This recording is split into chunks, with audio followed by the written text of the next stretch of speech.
Hello and welcome you all. आशा करता हूँ आप बहुत अच्छे होंगे और अपनी पढ़ाई बहुत अच्छे से कर रहे होंगे। दोस्तों, आज का डिस्कशन हम करने जा रहे हैं एक ऐसी वैकेंसी के बारे में जिसके अंदर कोई एग्ज़ाम नहीं होगी, कोई वाइवा, कोई इंटरव्यू नहीं होने वाला। केवल और केवल जो आपने पढ़ाई की है 10th क्लास के अंदर और ITI डिप्लोमा जिसके अंदर आपके एग्रीगेट मार्क्स आए हैं, उन दोनों मार्क्स को मिला करके आपकी मेरिट निकाली जाएगी और डिसाइड किया जाएगा कि आपका सिलेक्शन होता है या नहीं होता है। 1679 वैकेंसी है, 1679 वैकेंसीज़ है, स्लॉट वाइज वैकेंसीज़ है। हम पूरा डिस्कशन करेंगे किस स्लॉट के अंदर कितनी वैकेंसीज़ है, उसके एलिजिबिलिटी कंडीशंस क्या है, एजुकेशनल क्वालिफिकेशंस का क्राइटेरिया आपका क्या रहने वाला है, जो मोड ऑफ सिलेक्शंस है जैसा हमने पहले आपको बताया कि नो एग्ज़ाम, इसमें कोई एग्ज़ाम नहीं होने वाला है। उसके साथ में कौन से ऐसे मार्क्स हैं, आपकी कौन सी ऐसी सर्टिफिकेट या डिग्री होगी जिसको कैटर किया जाएगा, उसके बारे में भी हम बात करेंगे। इसमें ट्रेनिंग पीरियड आपका क्या होगा और स्टाइपेंड क्या होने वाला है। दोस्तों, जैसे NTPC एग्ज़ाम के लिए मैंने बनाया था तो बहुत सारे बच्चों का ये सवाल था कि हम कौन सा विकल्प चूज़ करें, कौन सी पोस्ट हम चूज़ करें। तो सबसे बड़ी बात क्या होती है दोस्तों, चूज़ करते समय हम क्या रेंडमली सेलेक्ट कर लेते हैं। ऐसा नहीं करना चाहिए। आपका इंटरेस्ट सबसे इम्पोर्टेंट रोल प्ले करता है। तो सर्वप्रथम अपने इंटरेस्ट को देखिए, आप कहाँ पर अपने आप को पाते हैं, अपने आप को कहाँ देखना चाहते हो, उसके अकॉर्डिंगली आप कोई भी सिलेक्शन प्रोसीजर क्यों ना हो, कोई भी आपकी वैकेंसी होती है उसमें पहले अपने आप को देखिए कि हाँ आप कहाँ उसमें सेट होते हो। ठीक है, तो हम इसकी बात करते हैं। RRC रेलवे रिक्रूटमेंट सेल ने वैकेंसीज निकाली है। फॉर्म्स आपके ऑनलाइन ही फिलअप किए जाएंगे। ओपनिंग डेट ऑफ फॉर्म्स की आपकी 16 सितंबर है, जो ऑलरेडी शुरुआत हो चुकी है। क्लोजिंग डेट 15 अक्टूबर। अभी आपके पास में बहुत सारा टाइम है, लेकिन लास्ट मिनट का वेट मत कीजिए कि आप लास्ट में बाद में 12-13 अक्टूबर के बाद में फॉर्म फिलअप करेंगे, क्योंकि लास्ट में क्या होता है कि जो वेबसाइट्स है वो भी बहुत स्लो हो जाती है एंड देन मतलब कि फॉर्म रिजेक्शंस के भी चांसेस ज़्यादा रहते हैं। तो सबसे बेटर है कि आप पहले ही अपना फॉर्म को फिलअप कर लिए जाएँ। ठीक है, तो 1679 पोस्टें हैं। आगे बढ़ते हैं। इसमें आपका जो एज क्राइटेरिया रहने वाला है वो एज ऑन 15 अक्टूबर 24, जो क्लोजिंग डेट आपकी फॉर्म फिलअप करने की, उसमें 15 साल से लेकर के 24 ईयर्स 24 साल के बीच में आपकी उम्र होनी चाहिए, 15 अक्टूबर 24 तक की। ठीक है, इस जो एज लिमिट के अंदर है आपको SC ST OBC कैंडिडेट्स को 5 साल का रिलैक्सेशन है। SC ST को, OBC को जैसा कि आप हर वैकेंसी में देखते हो 3 साल का रिलैक्सेशन है।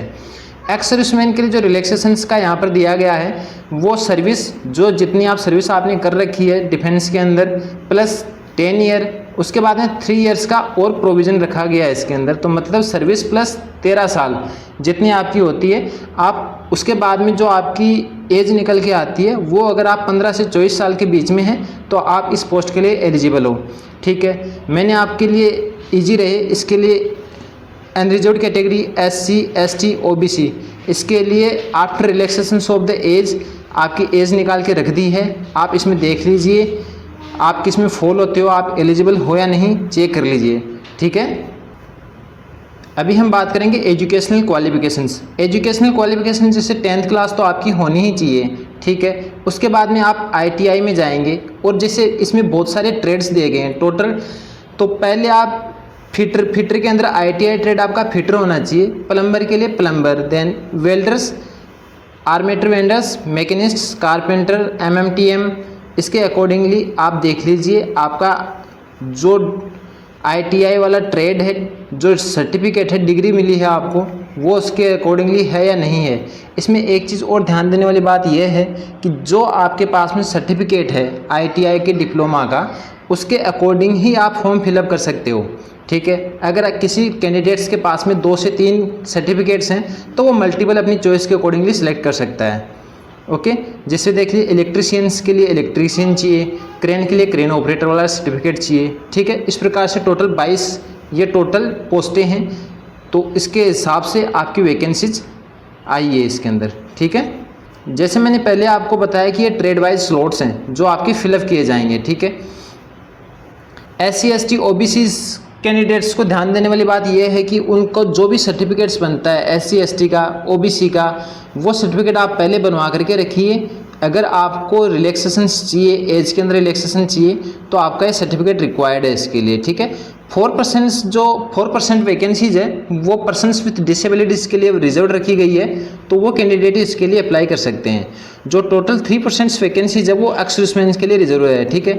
अब ऐसा नहीं है कि 4% और टोटल 7% जो वैकेंसीज आपकी चली गई है वो ओनली उन्हीं कैंडिडेट्स के द्वारा भरी जाएगी, ये तो सत्य है। लेकिन अगर ये कैंडिडेट्स नहीं मिलते हैं तो जनरल कैटेगरी के कैंडिडेट्स हैं उनके द्वारा ये फॉर्म्स फिलअप कर लिए जाएंगे, ठीक है।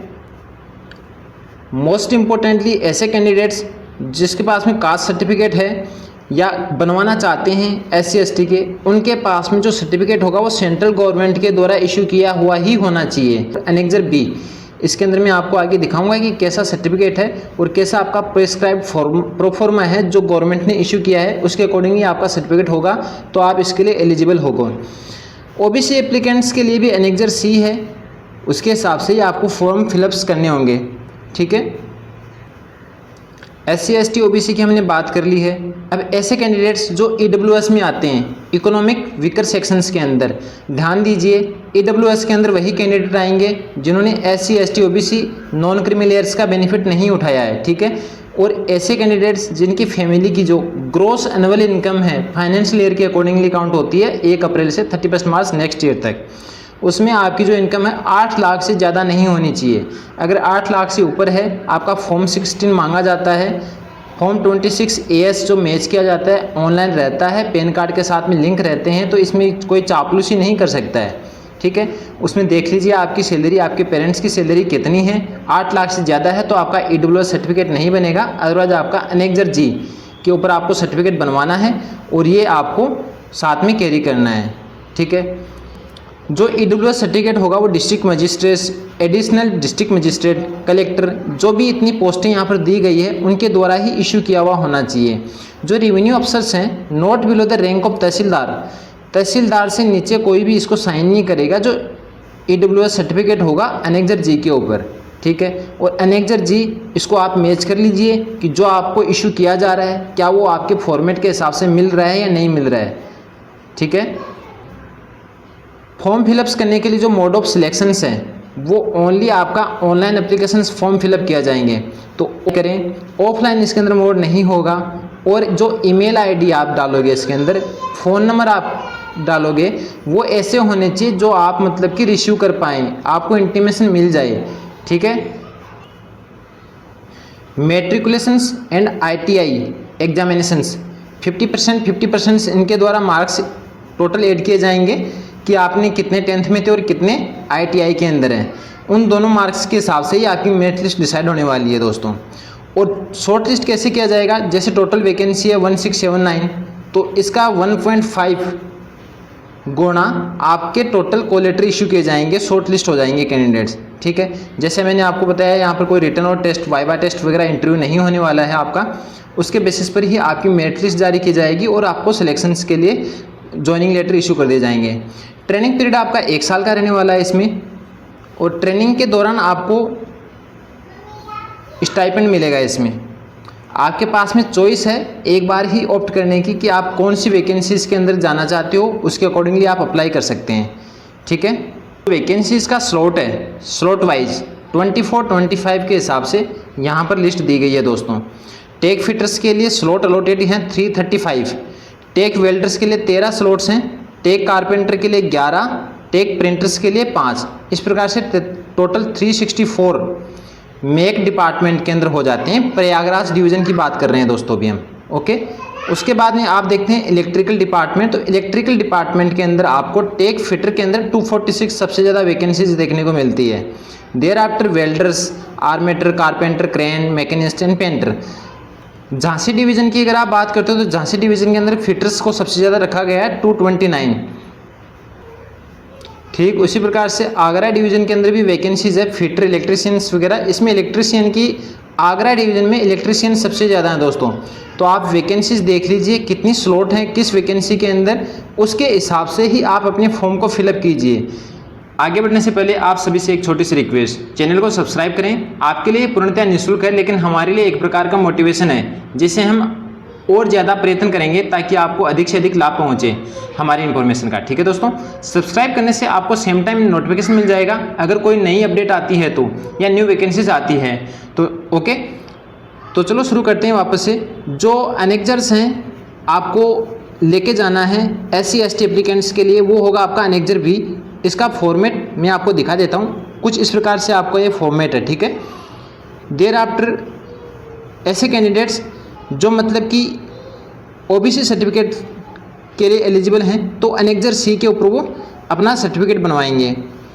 Annexure D proforma for declaration to be submitted by other background, OBC classes के लिए अनेक्जर D है आपके लिए। ठीक है, अनेक्जर E किसके लिए है? Medical certificate for person with disabilities, PWD candidates हैं उनके लिए अनेक्जर E कैरी करना पड़ेगा, जो 4% जो रिजर्वेशन है इसके बेसिस पर ही मिलने वाला है आपको। डिसेबिलिटी सर्टिफिकेट अनेक्जर F के ऊपर होगा आपका। और उसके बाद में अनेक्जर G है, वो आपका होगा EWS के लिए। EWS के लिए कुछ इस प्रकार का फॉर्मेट है, देख लीजिए। तो दोस्तों अनेक्जर H होगा मेडिकल फिटनेस सर्टिफिकेट होगा आपका। ठीक है,